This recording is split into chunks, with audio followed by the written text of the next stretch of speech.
Tapi kalau misalnya ternyata kayak udah mepet, apa namanya? Kalau udah mepet berarti kayak ya udah ikut aja karena Kezia udah pernah nanya kan. Gitu. Itu sih, itu untuk inventorian. Ada yang mau ditanya lagi guys? Karena nih tinggal PPI, ini PPI lumayan harus PPI deh. Udah, oke. Udah yuk kita langsung ke PPI. Boleh, Ina. Silahkan. Oke. Ini udah tinggal yang gue ya, berarti coba gue yang share screen kali ya. Oke,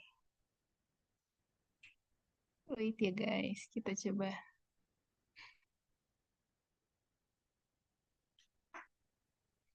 Hmm, oke. Lu kelihatan belum ya? Kayaknya masih loading deh. Di gue item. Kayaknya connection lo juga deh. So, tadi. Oh iya, Sekarang udah ada. Udah dah. oke. Udah ada. Gue sambil off cam aja ya. Oke. Oke, jadi ini udah terakhir. Kita akan membahas si siapa namanya? Bentar, bentar ya guys.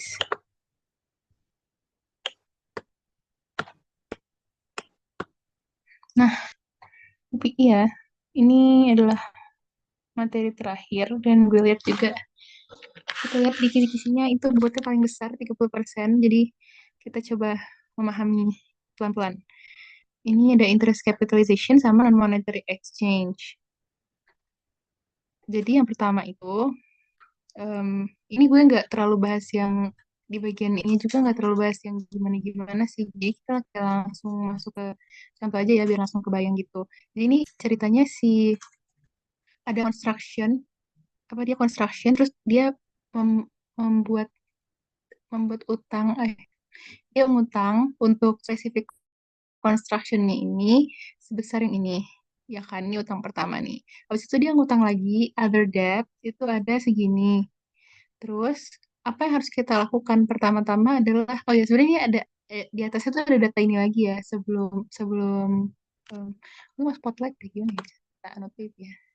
Nah, sebelum yang bagian ini, dia sebenarnya ada keterangan inilah list of payments itu pertama dia acquiring of building itu 210 including land, terus pay to contractornya ada ini dan ini sebenarnya nanti lebih untuk ke journal entry sih kita pakai gitu. Kalau untuk yang di sini yang pertama itu yang kita akan lakukan adalah kita menghitung weighted average-nya.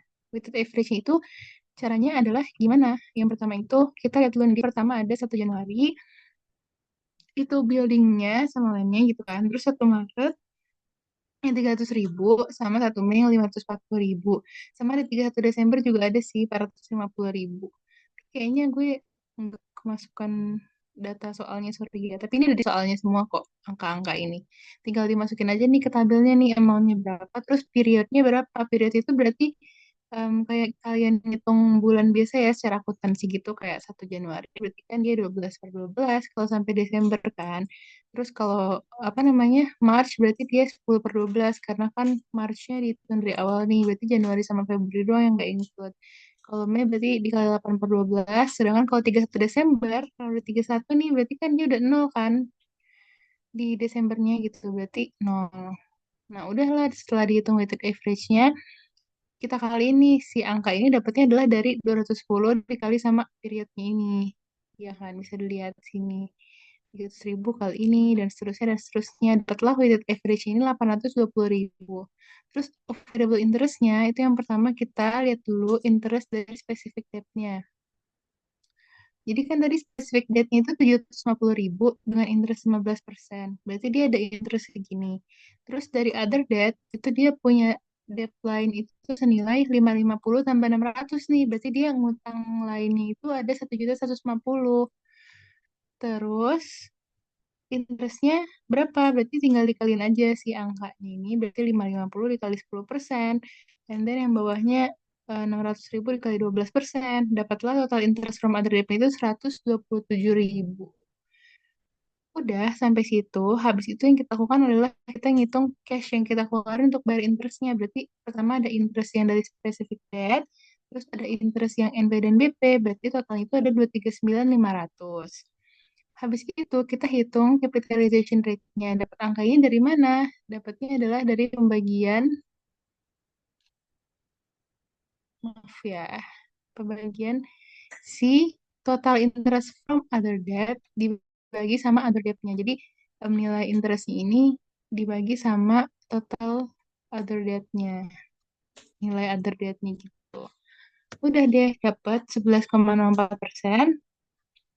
Nah, terus tapi ini sebenarnya jadi notes juga diperhatiin aja nanti ya guys. Soalnya kan maksudnya kalau kita ngerjain di Excel nih, ini sebenarnya 11,04 tuh 11,04 sekian sekian sekian sekian sekian.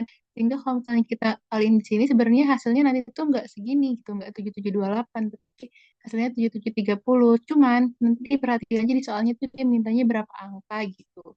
Jadi disesuaikan aja sama soalnya. Kalau misalnya dia minta dua koma apa dua angka di belakang koma berarti ya cukup dikalinya sama 11,04-nya aja. Jadi nanti dapat angkanya akan segini gitu. Nah, sorry itu note saja ya. Kita balik lagi dulu ke sini. Setelah nemu capitalization rate-nya, kita hitung other debt-nya. Jadi tadi kan dia itu weighted average expense-nya dia itu 820.000. Padahal dia specific construction debt-nya itu dia cuma 750. Berarti ini kan ada kekurangan nih. Berarti kekurangan itu di cover dari other debt. Makanya other debt-nya itu 820 dikurang 750. Udah, habis itu kita hitung interestnya berarti tadi kan dia 112.500. Terus yang dari other debt-nya itu dihitung dengan 70.000-nya ini dikali sama 11,04%. Dikali sama capitalization rate-nya. Jadi nanti total interest yang capitalize-nya dijumlah aja. Jadi segini.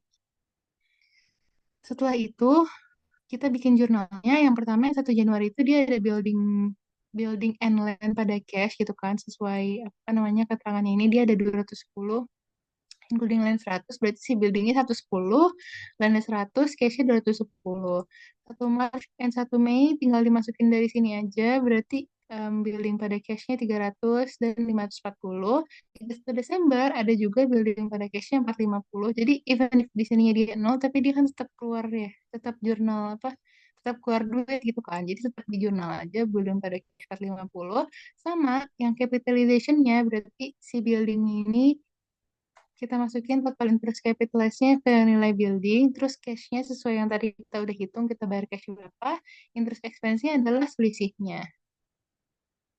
Gitu ya, yang capitalization interest ini.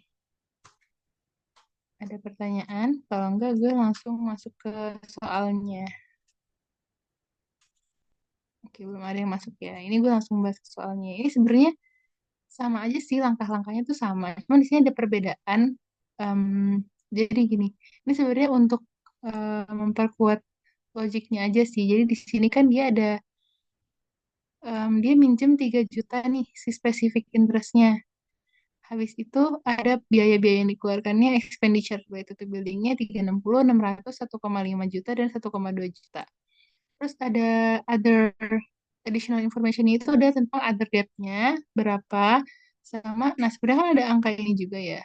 Cuman karena gue lihat di materi kalian tuh ini nggak dibahas dan daripada takutnya kalian jadi bingung, jadi ini nggak gue bahas juga nih. Jadi kita cukup pakai soalnya sampai sini aja, biar sama kayak sebelumnya gitu. Nah, habis itu dia minta em, sama aja sih yang diminta yaitu interest capitalize-nya berapa sama jurnalnya.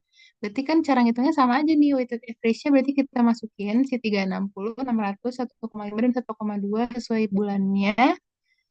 Terus dikaliin sama periodnya, dihitung, terus ketemulah si weighted average-nya 1,5. Terus ada interest from specific date-nya berarti kita hitung adalah 12% dikali 3 juta. Berarti 360.000 dari other rate-nya dia ada 4 juta dan 1.600.000 berarti 5,6. Terus BP-nya itu 11%, notes-nya 10%, jadi dapat interestnya segini. Cash paid-nya itu berarti dari specific date dan other date-nya ditambahin aja interest semuanya jadi segini. Terus, nah apa yang beda di sini? Di sini itu dia capitalization rate-nya nih kan sama yang gitu. Yang beda itu adalah di other rate dia di sini minus. Kenapa minus? Sebenarnya ini bukannya other rate minus ya, tapi tuh jadi kan dia weighted average-nya 1,5 ya. Terus specific interest date-nya dia itu 3 juta.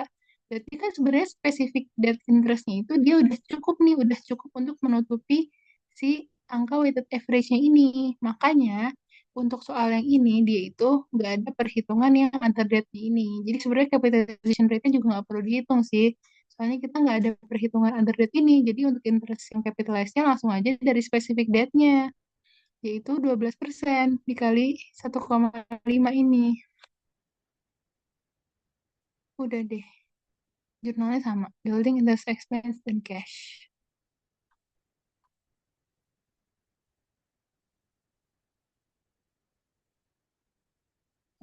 Udah selesai.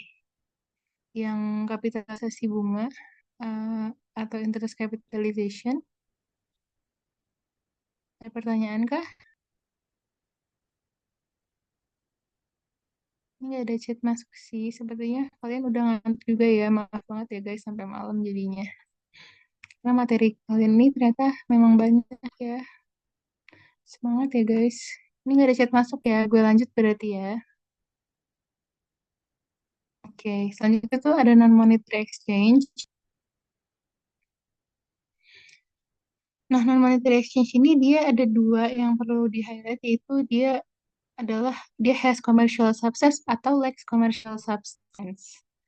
Dan kalau yang beda adalah cuma di sini aja sih. Kalau misalnya dia lacks commercial substance, berarti nanti gain itu not recognized, sehingga akan mengurangi nilai aset yang baru. Kayak gitu. Bedanya di situ yang paling perlu di highlightnya itu. Terus di sini ada contoh dia, ini sebenarnya sama sih sama soalnya. Kayaknya kita langsung masuk ke soal aja deh. Karena udah malam juga ya. Soalnya udah mencakup ini semua sih.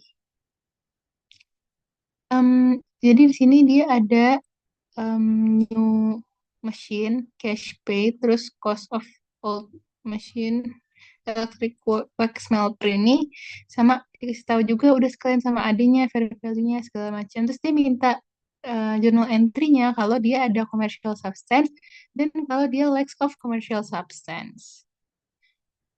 Nah, di sini berarti kalau dia ada commercial success, berarti dia normal aja ya, gini itu diakui gitu kan. Berarti kita nge-jurnal DE pada AD itu 800, 800 dari mana?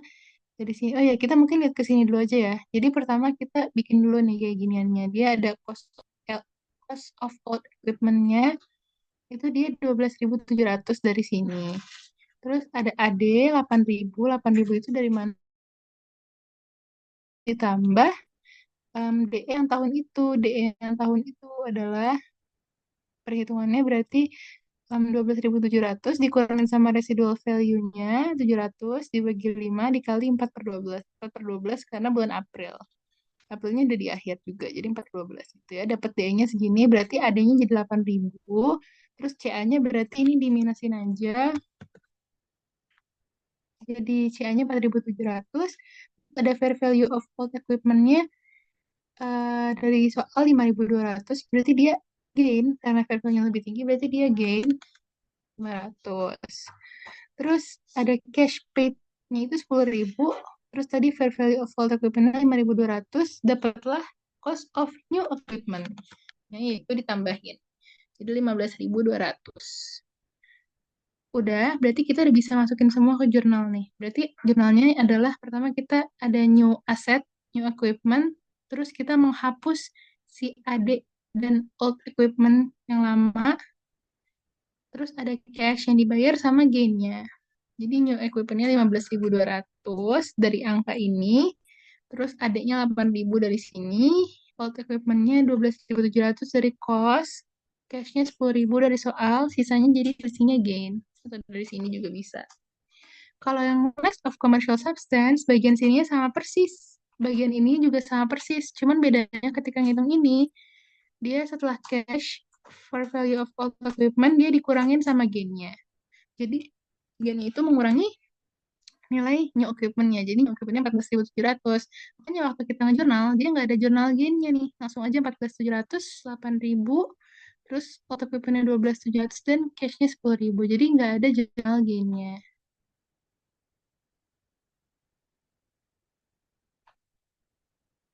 Kak, periodnya tuh dihitung untuk alokasi pinjaman umumnya aja nggak sih? Atau kayak untuk semua month kita hitungnya ke periode Desember? Yang mana tuh? Ini lagi bahas yang tadi kah? Bentar ya. Oh, I see.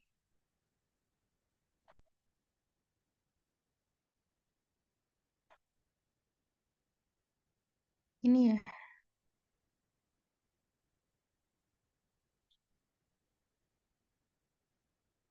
ini sebenarnya tuh dia ngitung periodnya itu adalah untuk tahu weighted average expenditure-nya selama tahun itu sih. Makanya dia dihitung per 12. Tapi juga emang kebetulan di sini dia Desember semua ya. Cuman setahu aku itu dia dihitungnya itu emang ke selama untuk tahun itu gitu loh. Jadi kayak periodenya adalah dia buat apa dan dihitungnya sampai ke Desember gitu. Belum pernah nemu sih yang selain itu. Karena kita mau menghitungnya tuh lebih ke weighted expenditure-nya ya. Ini average dari expenditure-nya gitu loh. Jadi dikalinya ke per 12 atau ke sampai Desember selama setahun gitu. Gitu sih. Oke. Gue menjawab ya.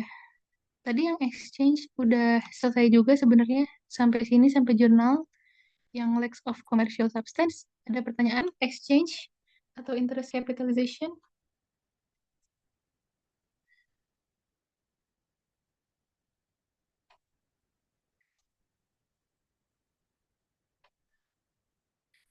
Aku masih agak bingung perbedaan weighted average sama yang avoid. Bentar ya, kita buka lagi. Ini ya, weighted average sama avoidable. Ini. Oke, jadi sebenarnya kalau weighted average itu dia menghitung rata-rata. Jadi ini kan apa namanya? Dia ngeluarin expenditure ya, dia ngeluarin biaya-biaya sebesar ini 210, 300, 540. Itu kan di pertengahan tahun ada yang di bulan dan kita tuh pengen tahu sebenarnya rata-rata si weighted average pengeluaran dia untuk tahun itu tuh berapa. Jadi pengeluaran dia tuh segini, terus ketutup atau enggak sama debt yang dia ajukan gitu, sama utang-utang dia nih, pengeluaran dia ketutup atau enggak gitu. Makanya untuk weighted average ini sebenarnya lebih fokusnya ke bukan ke bunganya, tapi ke berapa banyak pengeluaran dia gitu, biaya atau expenditure-nya yang untuk building ini gitu kalau di weighted average. Kalau di avoidable interest, kita itu mau ngelihat em, apa namanya ini ya, yang pasti yang kita cari itu adalah cash paid-nya yang kita keluarin untuk interest itu dia berapa banyak dalam setahun, terus ada interestnya dari mana aja, dan kita menghitung capitalization rate dan other rate-nya ini itu dari yang tadi aku jelasin tuh, jadi dia ada 820 nih, weighted average apa, rata-rata beban expenditure dia di tahun itu 820, terus pinjaman yang dia ajukan yang terkait sama construction secara langsung itu 750.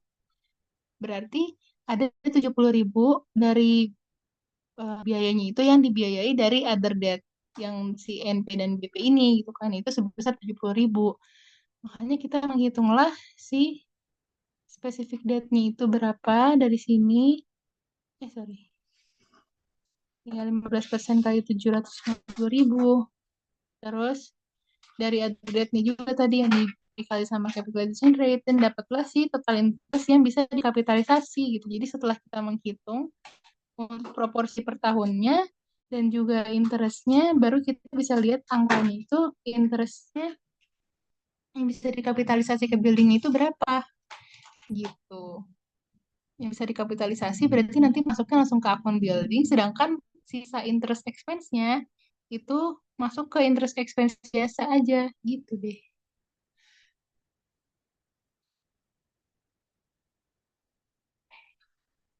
Ah, aku bingung gitu loh, Kak, specific borrowing sama general borrowings, kalau sama Bu Titin yang dihitung periodnya, cuman yang dibiayakan oleh general borrowing gitu.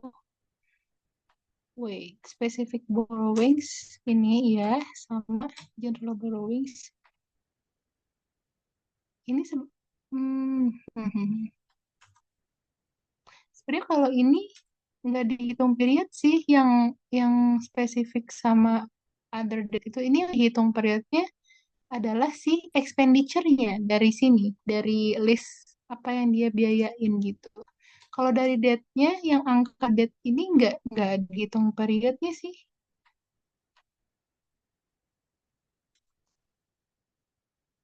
Atau gimana ya? Atau mungkin, coba nanti gue lihat-lihat lagi ya kalau misalnya apa namanya. Kalau misalnya di sini ada yang beda, mungkin nanti boleh chat ke gue gitu kayak mungkin di point out aja. Nanti chat ke gue atau ke Arifa kayak mana yang beda. Mungkin nanti kita lihat lagi gitu ya guys. Soalnya ini ambilnya dari buku Kiyosha dan juga Sultan kita dulu, tapi kita udah coba nyesuaiin sama apa tuh materi yang diajarin sama kalian di kelas sih. Jadi tapi mungkin kalau karena kita nggak diajarin langsung gitu ya, jadi mungkin kita ada yang secara nggak langsung ada yang beda di mana gitu. Coba nanti di confirm lagi aja by chat ya. Kalau misalnya untuk sekarang ini masih ada yang mau ditanyain nggak guys? Nanti misalnya ada tadi kan oh ya tadi ada yang minta penjelasan si apa inventory misstatement juga itu kan belum sempat dijelasin ya jadinya ya dan udah malam gitu. Jadi untuk pertanyaan-pertanyaan yang misalnya belum kejawab malam ini boleh coba nanti di chat ke gue atau Rifa gitu nanti kita coba yang bisa kita jawab kita coba jawab dan nanti kita apa namanya kita compile juga gitu jawabannya dan kita share balik ke kalian kalau emang kita bisa jawab gitu ya. Tapi selama kalian apa namanya misalnya kalian nemuin ada yang beda dari penjelasan kita tapi sama sama penjelasan dosen gitu em, ikutin penjelasan dosennya aja tapi nanti kalau misalnya mau coba di confirm coba dikirimin gitu nanti aku sama Arifah coba lihat kira-kira yang bedanya di mana gitu sih apalagi ya ini PPI gede banget ya guys 30%. Udah aman kah? Semoga udah aman ya. Walaupun kalian menontonnya sambil mendengarkannya sambil ngantuk-ngantuk ya guys. Understatement ya.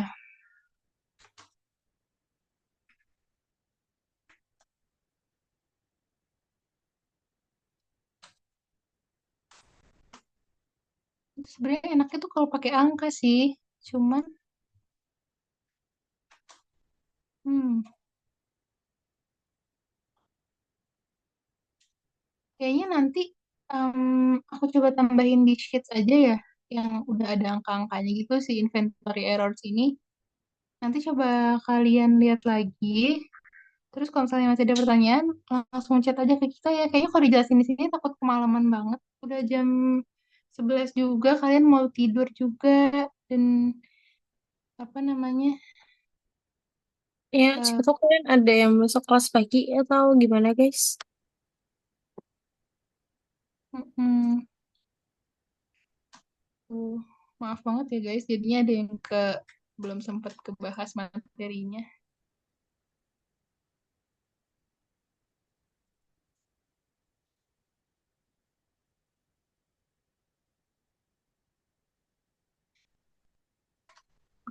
Segitu dulu aja tadi. Berarti yang untuk yang understated atau kayak tadi inventory errors itu boleh ntar ditanyain aku sama ini aja karena ini kayak udah jam 11-an lebih, udah hampir mau setengah 12. Apalagi ntar kalau kalian ada yang kelas kelas pagi itu ntar takutnya telat atau gimana. Jadi mendingan ntar kalian tanya privately aja ke aku atau enggak ke ini. Oke, Aku balikin ke Adisti ya. ya, thank you ya semuanya.